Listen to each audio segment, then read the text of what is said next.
Buenas tardes, nosotros somos el equipo 2 y vamos a hablarles de normas de redacción y estilo en la traducción técnica. El contenido de esta presentación está dividido entre los siguientes temas y subtemas. Primero vamos a hablar sobre la primacía del inglés en el ámbito técnico y para eso hay que recurrir a algunas fuentes históricas y rescatar algunos hechos para poder entender este fenómeno de la actualidad. Para empezar, la lengua de la ciencia originalmente era el griego, pues fue en la antigua Grecia donde básicamente se ubica la cuna de la civilización occidental y del pensamiento también, como se le conoce actualmente. Ahí fue cuando se empezó a hacer ciencia y la lengua que se usaba era el griego. Es algo que todavía se mantiene incluso a nuestros días en cuanto a las raíces etimológicas. Sin embargo, por circunstancias históricas, como puede ser el alza del Imperio Romano, esta lengua pasó a ser el latín, donde se trabajaba básicamente la ciencia de ese entonces, y así se mantuvo durante varios siglos hasta que empezaron a tomar más fuerza lenguas derivadas del latín, como es el francés o incluso el alemán, que se considera una lengua anglosajona. Pero esto ocurrió más o menos durante el siglo XVII o el siglo XVIII, pero es en el siglo XX cuando ocurre un hecho que posicionaría a la lengua inglesa en una relevancia mayor, y es que hay dos eventos particularmente que destacan. Es primero la Segunda Guerra Mundial y el auge de la biología molecular. Esto en un contexto estadounidense, pues Estados Unidos, después de la primera mitad del siglo XX, empezó a tener una fuerza superior, un potencial económico que superaba a los de otras naciones, y como la lengua que se hablaba era el inglés, este empezó a tomar fuerza y fue con el que se empezó a trabajar en la ciencia. Una de las consecuencias de la Segunda Guerra Mundial es que mucho del talento científico proveniente de Francia, de Alemania o de algunos otros países empezaron a migrar hacia Estados Unidos precisamente para poder destacar en algún campo científico y así poder contribuir solo que en la lengua inglesa y no desde su lengua madre. Esto ha hecho del inglés, y bueno, por otros motivos que vamos a ver más adelante, han posicionado el inglés como la lengua franca, y esto ha traído consecuencias. En el campo de las ciencias, por ejemplo, lo que ha causado es que mucha gente trabaja las ciencias no tanto como su lengua madre, sino que la gran mayoría del mundo trabaja el inglés como segunda lengua. Y esto es importante puesto que no existe tanta traducción como se cree en el ámbito de la ciencia, sino que directamente los artículos se escriben en inglés. Es decir, se redacta directamente en inglés en lugar de la lengua madre de los científicos. Y esto a su vez trae consecuencias lingüísticas, puesto que el inglés, una característica que tiene el inglés es que hay un uso abundante de siglas y abreviaturas. Y estos términos, esta terminología especializada, a la hora de pasar a otras lenguas, como por ejemplo el español, para los ojos de un traductor especializado podría ser un tema, el cómo se pueden traducir estos términos que están en siglas o en abreviaturas. Pero ya que en la ciencia domina el inglés y no suele haber tanta traducción, estos, estas siglas y estas abreviaturas pasan directamente como calcos o como extranjerismos, y esto hace que a la larga pasen del lenguaje especializado al uso corriente, por lo que la lengua inglesa, además de tener una fuerza significativa en cómo se explican y cómo se entienden las ciencias, eventualmente empieza a primar sobre otros aspectos que ni siquiera son del campo científico. Una vez entendido este contexto, los siguientes datos y cifras ya son un poco más entendibles, y es que, según el International Center for Language Studies, en el 2024, 1.520 millones de personas hablan el inglés y solamente el 25% de esta cifra representa hablantes nativos, lo que quiere decir que más del Alrededor del 75% de las personas que hablan inglés en el mundo lo hablan como segunda lengua y no como lengua madre. Asimismo, de acuerdo con una encuesta realizada y que está citada en un artículo de Easy English, el 92% de las personas a nivel mundial está de acuerdo de que es crucial manejar inglés para asegurar un trabajo en el mundo globalizado de hoy. El final del siglo XX y el principio del siglo XXI se han caracterizado por una intensa globalización que ha impregnado básicamente en todo el mundo y donde los protagonistas son las principales potencias y las que mayor inferencia tienen en el resto del mundo, y donde Estados Unidos es básicamente el primer lugar en lo que respecta a esto. Aunque su lengua oficial no es el inglés, lo cierto es que esa es la lengua la que mayor se habla en ese país. Y como tal, así como lo dice esta cita, el 98% de los artículos académicos y publicaciones científicas son escritos en inglés.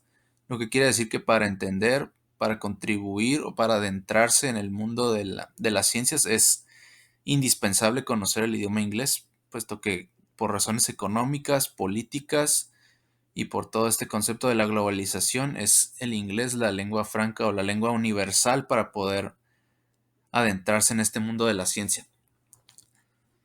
El inglés se habla en 183 de los 195 países reconocidos en el mundo, y no solamente en el mundo tangible, sino que en el mundo digital. Esto también tiene relevancia, puesto que más del 52% del contenido digital en Internet está en inglés, lo que quiere decir que la publicidad, los blogs, los artículos y todo lo que se puede encontrar en Internet básicamente, más del 52% está escrito en inglés, por lo que es más que evidente la primacía y la relevancia que tiene el idioma inglés en lo que respecta al campo de las ciencias, y como ya vimos anteriormente, una vez impregnado en la ciencia, esto pasa eventualmente al uso corriente de la lengua, y esto también incluye los vicios que la lengua inglesa acarrea y que después son adoptados por otras lenguas. La redacción técnica y sus normas de estilo.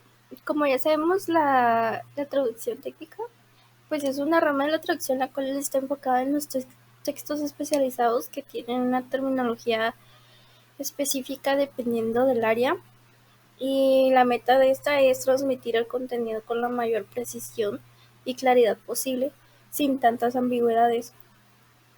Algunos ejemplos serían manuales, documentación científica, informes médicos, entre otros. Una de las normas que debemos de contemplar pues es respetar el contexto, ya que es imposible obtener una buena traducción sin considerar el escenario en el que nos estamos moviendo, que eso se refiere pues a quién va dirigido, para qué fines es la traducción, entre otros. No es lo mismo traducir una página web que un manual o un artículo científico, ya que cada documento pues tiene sus necesidades específicas y el traductor debe de conocer y dominar esto. Primero hay que entender para poder definir una estrategia de traducción, si no pues no podremos traducir correctamente o redactar correctamente. La segunda norma sería obtener información previa. En esta pues es recabar información sobre el tema en cuestión, eh, recurriendo al material que ya esté publicado o traducido con anterioridad, para así poder agarrar estos documentos como referencia. También podemos encontrar, consultar la información en libros de texto, tesis, otros manuales y también en foros especializados, pero que estén especializados en el mismo campo de lo que estamos traduciendo. La siguiente norma es trabajar la terminología y localización del texto. Se refiere a que antes de empezar a redactar o traducir debemos de localizar los diccionarios y glosarios, que ya sea que estén impresos o estén en internet, sobre los temas que estamos hablando. y también realizar un glosario de los términos más importantes, ya dado que pues nos va a ser de gran ayuda. Eh, Debemos de tener cuidado también con los problemas de localización. Nosotros siempre debemos de utilizar un español neutro para que evite malas interpretaciones en los países a los cuales va dirigido esa redacción o esa traducción. También elaborar tablas con equivalencias dependiendo de la región va a ser de mucha ayuda y también evitará que tengamos malos entendidos entre el lector y la traducción. La siguiente norma es vigilar la gramática y la ortografía. En este no voy a profundizar tanto, pero pues una buena redacción o traducción pues debe de reproducir con exactitud y precisión lo expresado en el idioma origen. En este pues también se pueden incluir las ambigüedades, dobles sentidos y que haya podido incluir el autor. También pues se debe de respetar siempre las reglas de ortografía y gramática del idioma al cual estamos traduciendo o redactando. Y por último pues siempre considero yo que siempre es conveniente consultar con la RAE antes de usar directamente una palabra extranjera. La siguiente norma es cuidar el uso de las mayúsculas. Ese es un error común en la traducción o en la redacción, ya sea científica. En este caso estamos hablando de científica. Es el mal uso de las palabras mayúsculas al pasar del idioma origen al idioma destino. En inglés algunas palabras se escriben en mayúsculas, por ejemplo los nombres de los días, los meses o nombres de pueblos, nombres de razas o de idiomas. Pero por ejemplo en el español no es así. En nuestro español, si es el inicio de una frase se utiliza la mayúscula, si es un nombre se utiliza mayúscula, pero no va más allá de eso. No utilizamos mucho la mayúscula a comparación con en inglés. La siguiente norma pues es nunca confiarse de los falsos cognados o falsos amigos. En pues siempre debemos de considerar que existe un equivalente mejor en el idioma destino, porque, por ejemplo, energize, pues no es energizar, activar o excitar. Y carbón no es carbón del material que utilizamos para prender fuego, sino que es de carbono. Otro ejemplo sería trace element, que no es elemento traza, sino es oleogeoelemento. No sé si me llegué a explicar bien. La otra norma es que hay que dominar las siglas y ese tema es un poco complicado, pero es importante, dado que si hacemos una mala gestión en la traducción o en la redacción de las siglas, esto puede hacer una confusión al lector. Por ejemplo, en un texto técnico, las abreviaturas y siglas abundan demasiado. Conviene traducirlas siempre que se pueda en el idioma en el idioma destino, dado que un paciente pues no puede entender si se le indica que ha sido infectado por HIV, y puede desarrollar AIDS. El paciente no va a entender. En vez de utilizar ese tipo de siglas, es mejor utilizar lo que es lo más común, que sería el VIH y SIDA. En esos casos, pues eso es lo que es más conocido y se utiliza en el idioma, por ejemplo, en este caso en español. Y resulta más útil dejarlas tal cual para no confundir a las personas o al paciente. Otra norma sería la nomenclatura. Este es importante en el campo, más que nada de química, la nomenclatura, dado que sería incorrecto traducir literalmente, traducir palabra por palabra, dado que se va a prestar a también malas interpretaciones y confusiones. En resumen, debemos de respetar las reglas establecidas en cada idioma, ya que no siempre coinciden, en el idioma origen, en el idioma... No coinciden en el orden del idioma origen y del idioma destino. La siguiente norma sería controlar las unidades de medida y decimales. Esto más que nada se refiere a que debemos de convertir las unidades en este caso de Estados Unidos y digo del español al inglés.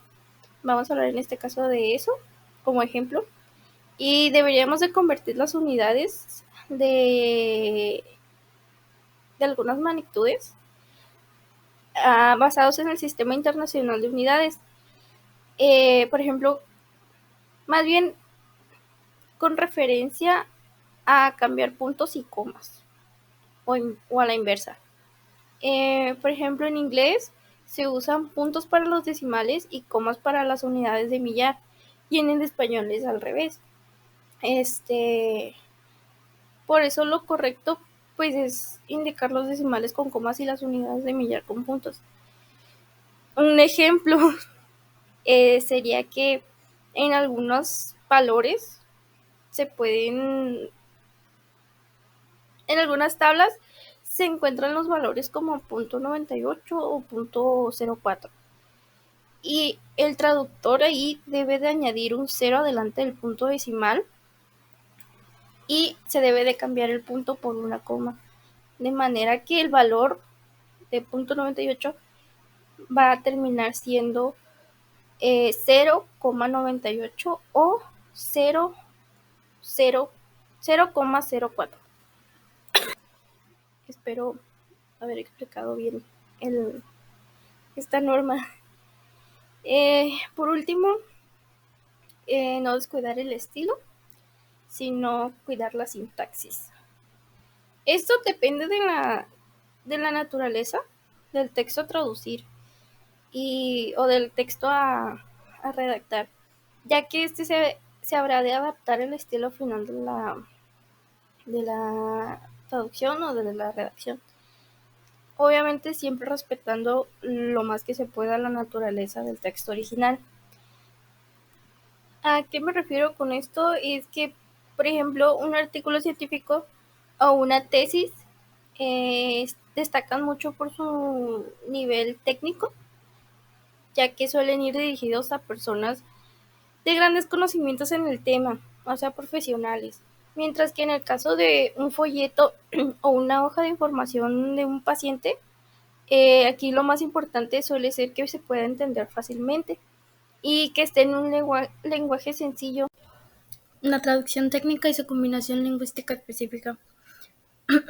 Como anteriormente expliqué, en esta debemos de cuidar gramática, estilo, sintaxis y todo eso. Y aquí podemos observar un ejemplo de lo que es la combinación lingüística. La frase original en español es antes de utilizar la impresora, asegúrese de que el cable de alimentación esté correctamente conectado a la fuente de energía. Este sería el ejemplo y en esta tabla estamos observando lo que es la versión en inglés, en francés y alemán. El reto principal de la traducción aquí, como podemos observar en el primer ejemplo, del español al inglés, tiende a la concisión y a la terminología que está muy estandarizada, dado que ya en otros manuales ya se ha utilizado este tipo de palabras y nos podemos guiar y ayudar a utilizarlas. También las podemos agarrar como referencia. En el francés requiere un poquito de atención, dado que existen los falsos cognados y la terminología técnica pues también se debe de respetar. Y en el siguiente ejemplo pues vemos que es en el alemán. En el alemán pues presenta palabras compuestas y también que son extensas. La síntesis es rígida y dado que el verbo se coloca al final de la subordinada. Para terminar, el trabajo de un traductor técnico no depende solamente de su conocimiento con respecto a la especialidad que tenga, sino que también en las particularidades de cada combinación lingüística, dado que podemos observar que el inglés exige precisión y brevedad, mientras que el francés exige demanda y atención a los matices del significado Y ya por último en el alemán pues plantea retos de, de estructura y terminología compuesta. Buenos días, tardes o noches. A mí me tocó el tema de la traducción de textos técnicos. Eh, para mi tema, el texto donde saqué la mayor cantidad de información fue la traducción de textos técnicos inglés-español a español por Laura B. Bruno, Ileana Luque y Laura E. Ferreira. Decidí empezar este tema, pues clasificando lo que es un texto técnico o como lo manejan en su libro, un texto científico técnico. En ese libro dicen que la categoría de textos científicos y técnicos se deriva de una clasificación fundamentalmente temática de la traducción en función de la naturaleza del texto original. Lo que interpreto de esto es que dependiendo del propósito y características del texto original, se puede definir si es un texto científico técnico. Además,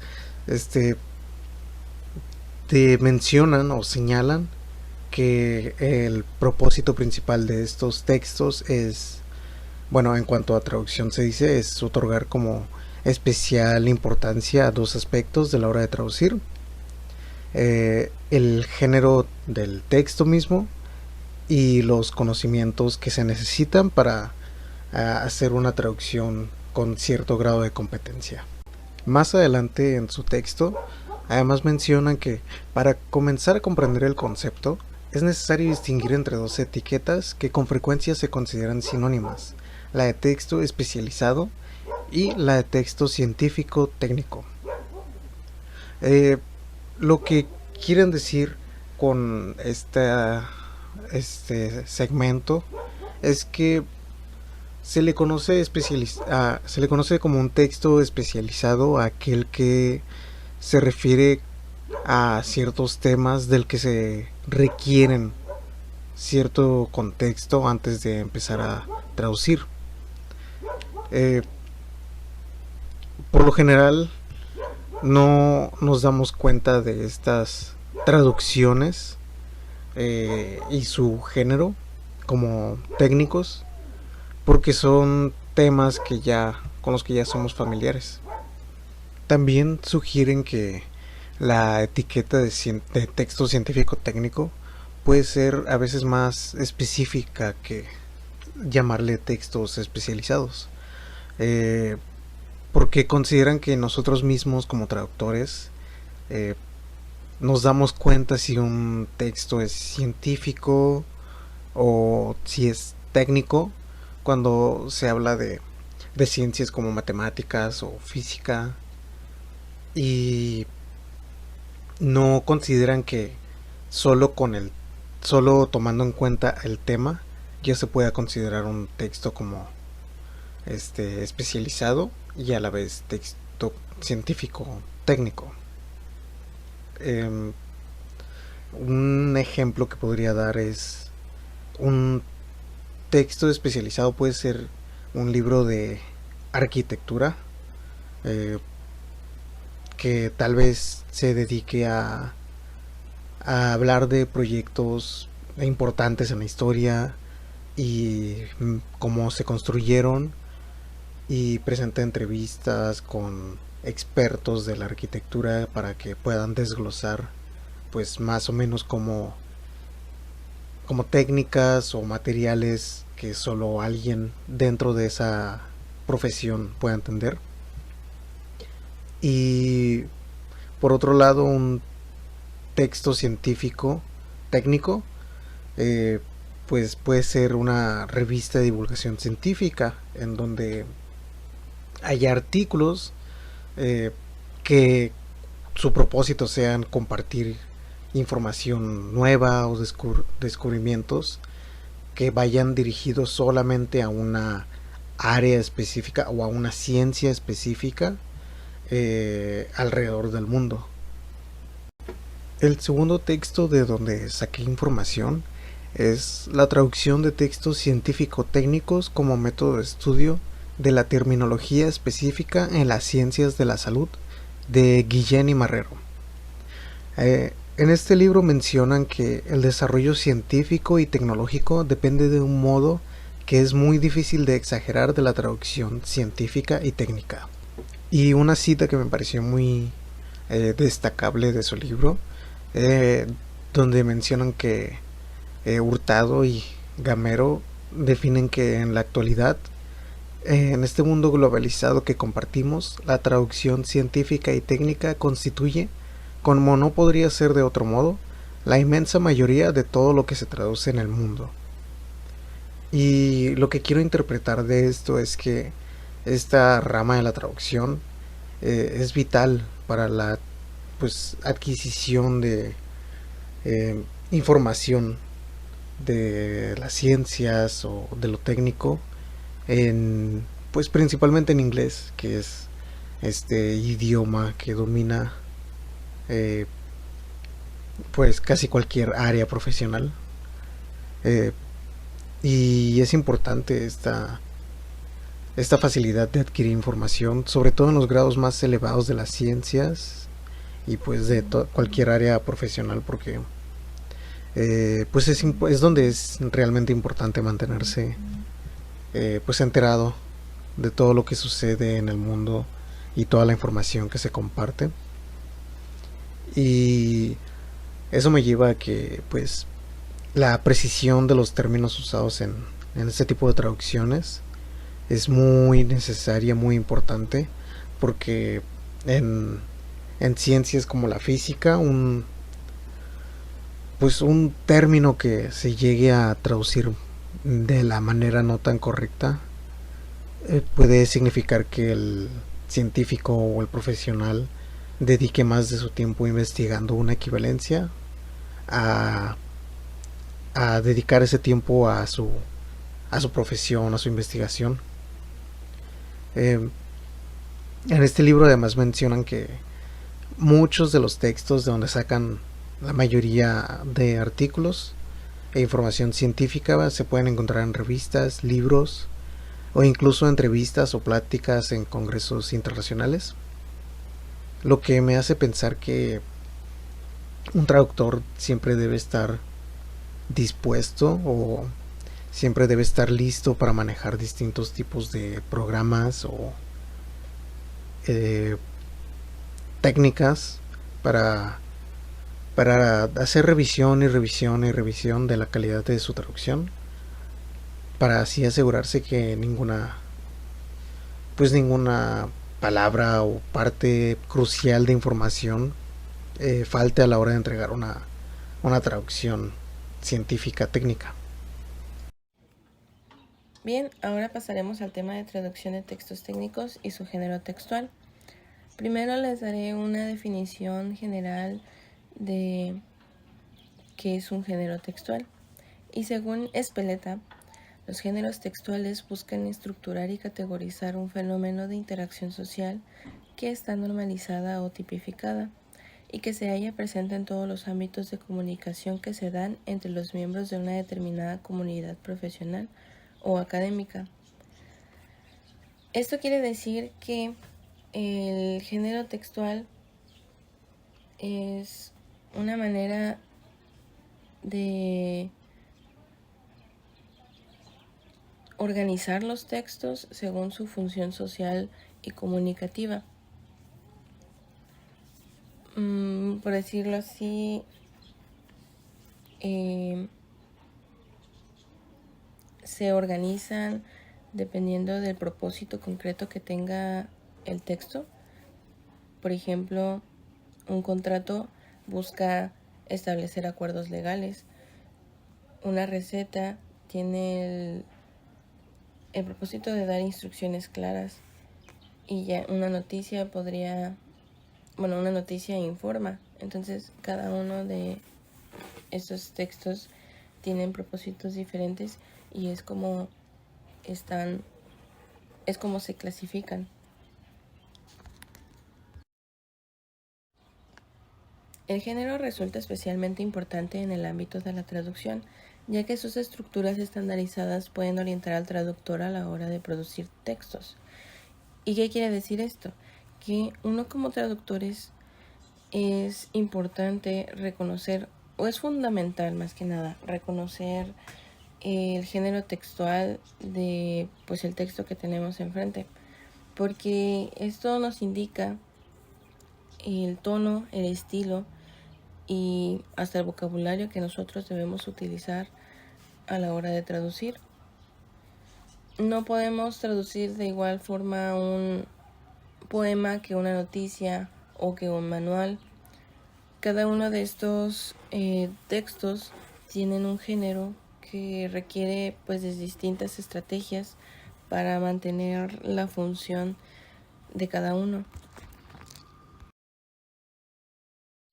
Ahora, ¿qué tan importante es reconocer el género textual dentro de los textos técnicos? Como sabemos, los textos técnicos suelen ser considerados complicados o difíciles de traducir, más que nada por el lenguaje especializado que tienen. Normalmente usan terminología propia del campo del que se está hablando. Y reconocer el género textual ayuda al traductor a tener una guía de cómo debe traducir el texto. Por ejemplo, podemos encontrar varios géneros dentro de la traducción técnica, ya sean los manuales de usuario, en donde explican cómo utilizar algún producto, las guías de instalación, que dan pasos para hacer funcionar un sistema, las fichas técnicas, los informes técnicos, que son análisis de resultados y procesos, artículos científicos y normativas y reglamentos también. Cada uno de estos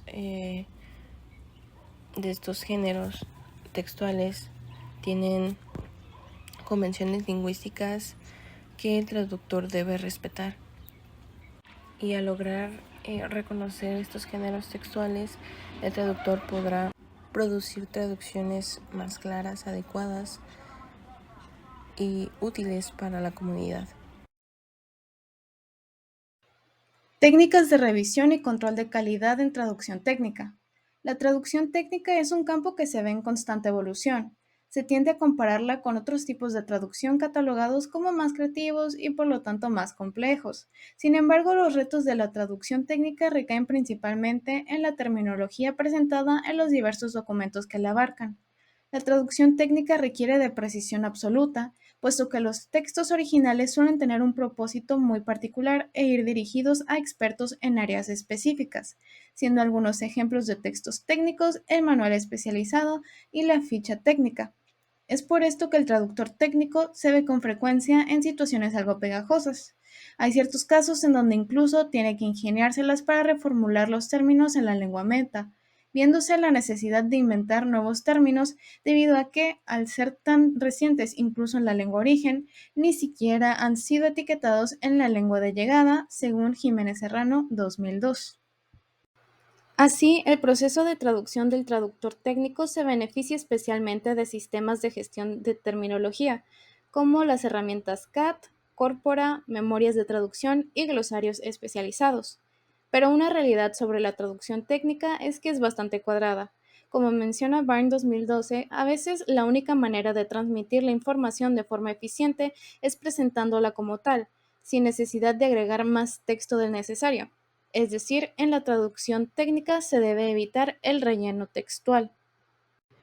Si bien esto se puede considerar una ventaja sobre otros tipos de traducción que pueden abordar el texto de un sinfín de maneras, el proceso de revisión de la traducción técnica para lograr una traducción de calidad es mucho más minucioso, no solamente porque se requiere de transmitir un mensaje exacto con terminología especializada, sino porque los textos se regulan por diferentes normas dependiendo la región y el campo. Así que, como cualquier otro documento, se debe considerar al destinatario a la hora de realizar una traducción. En este caso, los traductores técnicos deben verificar las normas del país o región que regulan el texto a traducir, tomando en cuenta el área que desarrolla. Esto pues, a pesar de tratarse de un mismo documento, los estándares de calidad suelen variar, lo que resulta en que la estructura de la información no sea exactamente igual en ambas regiones. En México, los textos técnicos se regulan por las normas oficiales mexicanas. La página del Gobierno de México las define como regulaciones técnicas de carácter obligatorio que incluyen reglas, denominaciones, especificaciones o características aplicables a un bien, producto, proceso o servicio, así como a la terminología, el marcado, el etiquetado y la información contenida en los mismos. En el caso de Estados Unidos, este país está regulado por el Code of Federal Regulations. Manuales, guía y normas de redacción de géneros técnicos concretos. Tomando en cuenta lo anterior y con base en Bruno Luque y Ferreira 2016, se destacan los siguientes textos técnicos. Empezando con el artículo divulgativo, este cuenta con una estructura y lenguaje simple. Según Rubens 2012, como se citó en Bruno Luque y Ferreira 2016, se pueden observar elementos textuales como formato de párrafo, secciones con una sola idea o concepto, modelos, analogías y ejemplos, y presentación de terminología nueva para el lector. La ficha técnica ofrece información detallada del producto. Generalmente cuenta con los siguientes elementos: identidad corporativa y de la marca, título del documento y nombre del producto, enumeración de propiedades físicas agrupadas, rendimiento del producto, diagramas o tablas de datos técnicos, recomendaciones de aplicación o uso del producto, normativa y pruebas para certificar la conformidad del producto, descargo legal y diagramas y tablas. La hoja de datos sobre la seguridad de los materiales o ficha de seguridad incluye 16 secciones de conformidad que varían dependiendo de las entidades reguladoras de cada país. Como ejemplo está el modelo de la Unión Europea, que cuenta con las siguientes secciones: identificación de la sustancia o la mezcla y de la sociedad o la empresa, identificación de los peligros, composición o información sobre los componentes, primeros auxilios, medidas de lucha contra incendios, medidas en caso de vertido accidental, manipulación y almacenamiento, controles de exposición o protección individual, propiedades físicas y químicas, estabilidad y reactividad, información toxicológica, información ecológica, consideraciones relativas a la eliminación, información relativa al transporte, información reglamentaria, y la sección 16 es información adicional. El folleto informativo publicitario suele incluir fotografías, nombre del producto en una ubicación y con una tipografía destacada, identidad de la marca, resumen de la capacidad o la funcionalidad del producto en letra menor, cuerpo principal del folleto con información sobre el modelo organizado en secciones, especificaciones técnicas acompañadas por diagramas, detalles de contacto con el representante o distribuidor de la empresa y también información legal. El Manual de Instrucciones General, según Gamero 2001, como se citó en Bruno Luque y Ferreira 2016, se compone por fragmentos textuales ordenados jerárquicamente, denominados bloques, secciones y subsecciones. Y por último, el Manual de Instrucciones Especializado. Según Rubens 2002, como se citó en Bruno Luque y Ferreira 2016, suele incluir muchas divisiones internas, ilustraciones, además de exhibir datos que permitan detallar la instalación, la aplicación, la operación y el mantenimiento de un sistema. Algunos de sus elementos incluyen portada o páginas preliminares, secciones o divisiones de los capítulos, ilustraciones y tablas, apéndices, glosario y bibliografía.